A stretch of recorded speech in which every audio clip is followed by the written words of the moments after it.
दो रोज कबल पीटीआई की जानिब से दावा किया गया था कि बानी पीटीआई ने बतौर साबिक वजीर आजम army chief general Asim Munir को खत लिखा है जिसमें उनको 6 नकात से आगाह कर दिया गया है। इस पर वजीर आजम के जो सियासी मुशीर हैं राना सनाउल्लाह साहब, उन्होंने कहा था कि बानी पीटीआई के आर्मी चीफ के नाम खत का मकसद फौज और अवाम में फ़र्क डालना है। ताहम चेयरमैन पीटीआई बैरिस्टर गौहर साहब ने कहा है कि अगर बानी पीटीआई ने अगर उनके खत का रिस्पॉन्स आता है तो हम उसका खैर मकदम करेंगे। लेकिन कहानी में ट्विस्ट इस तरह से आया जी कि गुज़िश्ता रोज सिक्योरिटी ज़राए ने ऐसे किसी भी खत के मौसूल होने की तरदीद कर दी और वाज़े किया है कि हमें ना तो कोई ऐसा ख़त मौसूल हुआ है और ना ही ऐसे किसी ख़त के पढ़ने में दिलचस्पी है।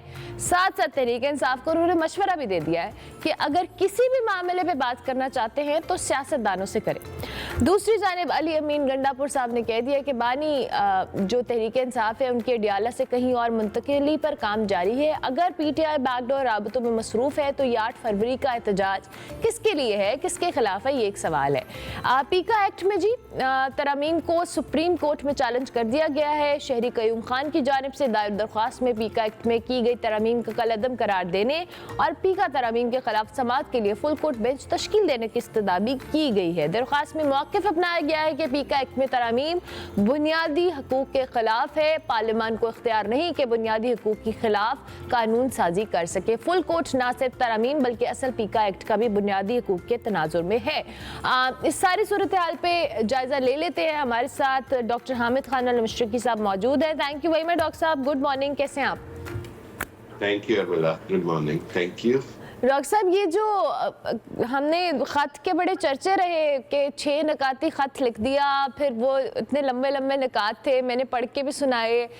उसके बाद जाहिर है जिन्होंने लिखे होंगे उनके लिए भी बड़ी मुश्किल हुई होगी, लेकिन फिर ट्विस्ट आ गया। उन्होंने कहा हमें तो खत नहीं मिला, ना हमें दिलचस्पी है, वी आर लीस्ट इंटरेस्टेड। आपने बात करनी है तो आप सियासतदानों से कर लें। बिल्कुल, मैं ये समझता हूँ कि ये खत भी उसी अंदाज का खत है जिस तरह खान साहब के जो आपको पता है कि उन्होंने आर्टिकल लिखा था टेलीग्राफ के लिए, तो उसके बाद वो पब्लिक हुआ।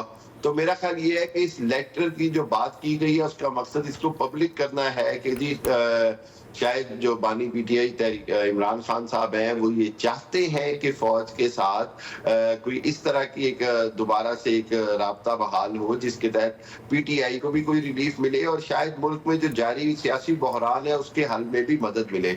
ये बात तो मैं भी समझता हूँ, आप भी जानती हैं कि बहरहाल पॉलिटिकली आज वक्त की सख्त जरूरत है कि तमाम सियासी जमातें जो हैं वो जमहूरियत की बहाली और जमहूरियत की बेहतरी के लिए इकट्ठी होकर चले, वरना जमहूरियत जो है वो इस तरह लंगड़ी डुली जमहूरियत ज्यादा अरसा नहीं चलती है, ये देखना होगा। और बहरहाल फौज की जानिब से जो बयान आया है वो हकीकत पर मबनी है। अगर किसी प्रॉपर चैनल से कोई लेटर नहीं भेजा गया तो जो इदारा है वो कभी भी नहीं कहेगा कि उनको कोई लेटर आया है या उनको कोई वसूल हुआ है।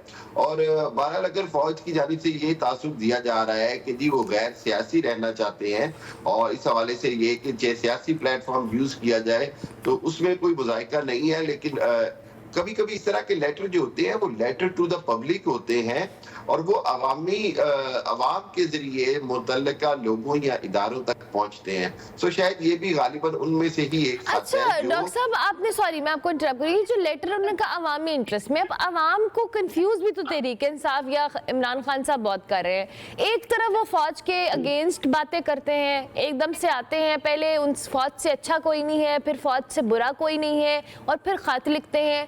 तो क्या ये खुद कंफ्यूज्ड है, अवाम को कंफ्यूज कर रहे हैं? मतलब अपना जो इनका लाया अमल है, क्या इनकी आपस में कोऑर्डिनेशन है? क्योंकि जाहिर है आप और मैं बैठ के तो यहाँ बात कर रहे हैं कि अवाम को बताने के लिए करें, लेकिन अवाम को एक टाइम पे तो आप फौज के अगेंस्ट आपने बात की है।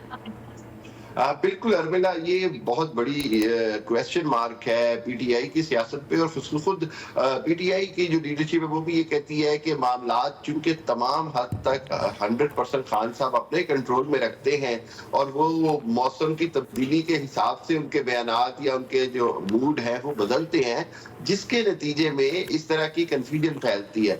मैं ये समझता हूँ कि इसके अंदर पीटीआई की जानिब से इसको ज्यादा क्लैरिटी लाना बड़ा जरूरी है। और सबसे بڑھ کر یہ کہ اس انداز میں کہ تنقید بھی کرنی ہے اور پھر کہنا ہے کہ جی ہم مذاکرات بھی چاہتے ہیں، یہ کافی مشکل ہو جاتا ہے۔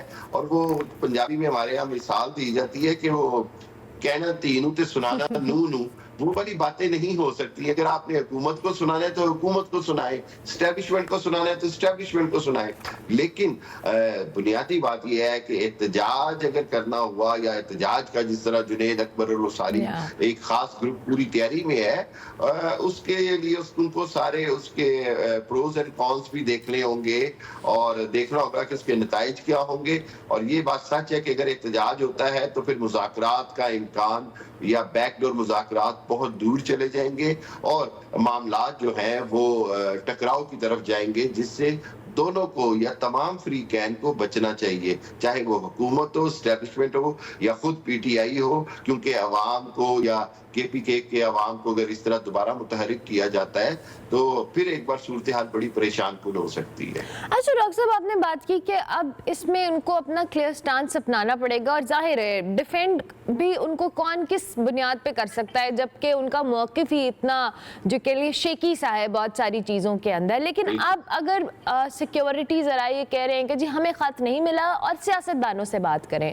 اب سیاستدانوں سے جو بات تحریک انصاف نے کی ہے اس کا بھی کوئی رزلٹ نہیں نکلا، اور 8 فروری کے احتجاج کا چونکہ اعلان کیا ہے، لیکن اس سے پہلے جو فائنل احتجاج کی کالیں تھی ان کا بھی رزلٹ نہیں نکلا ہے۔ خط لکھ لیے، احتجاج کی کالز دے دیں، مذاکرات کر لیے، کوئی چیز جو کہ لینا فائنل کنکلوژن تک نہیں آ رہی، تو پھر یہ معاملے کا حل کیا ہے؟ وہ بیک ڈور رابطے ہیں جو کہ بہت سارے لوگوں کے مطابق ہیں، کچھ کہتے نہیں ہیں۔ بہت اچھی بات کی۔ اور ملا دیکھیے دو باتیں ہیں، ایک تو یہ کہ مذاکرات میں ہم نے دیکھا کہ پہلا دور ہوا، دوسرا دور ہوا، تیسرا دور ہوا، لیکن میں، آپ یا خود حکومتی وزراء بھی کہتے رہے کہ ہمارے پاس ایک حد سے زیادہ اختیار نہیں، ایک حد سے زیادہ ہم خود پی ٹی آئی کو ریلیف نہیں دے سکتے۔ بدقسمتی یہ ہے کہ دوسری جانب پی ٹی آئی کے جو مطالبات ہیں اس کے اندر جوڈیشل کمیشن کا مطالبہ کے علاوہ جو باقی مطالبات ہیں، کئی مطالبات ایسے ہیں جو حکومت ماننے کی پوزیشن میں نہیں ہے۔ خود حکومت اگر ان مطالبات کو مان لے تو حکومت کا اپنا وجود خطرے میں پڑ جاتا ہے۔ اور تیسری بات یہ ہے کہ بہرحال پی ٹی آئی کے پاس چوائس کوئی نہیں رہ جاتی ہے۔ 26 نومبر کو جو کچھ ہوا یا اس سے پہلے جو کچھ ہوا، پی ٹی آئی کے پاس چوائس نہیں رہ جاتی سڑکوں پر آنے کے علاوہ، لیکن اس سے ملک کا نقصان ہے، معیشت کا نقصان ہے، سیاست کا نقصان ہے، جمہوریت کا نقصان ہے۔ لیکن ایک اور چیز ہمیں سمجھنی ہوتی ہے، وہ یہ کہ پاکستان کی تاریخ میں ہمیشہ سے بیک چینل یا بیک ڈور مذاکرات سے ہی معاملات حل ہوئے ہیں۔ سیاسی طور پر بڑی بڑے برج الٹے ہیں، بڑی بڑی تبدیلیاں آئی ہیں۔ شاید پی ٹی آئی کے لیے بھی یا پی ٹی آئی بھی اسی راستے کو اب دیکھ رہی ہے، کیونکہ پی ٹی آئی نے تصادم اور ٹکراؤ کی سیاست کر کے دیکھ لی ہے۔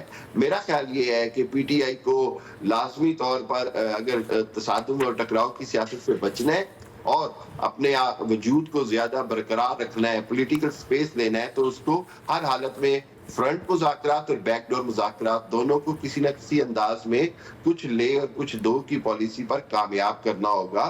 لیکن اگر اپنے اس طرح کے موقف پر ڈٹے رہیں گے تو پھر بہت مشکلات ہیں پی ٹی آئی کے لیے آئندہ۔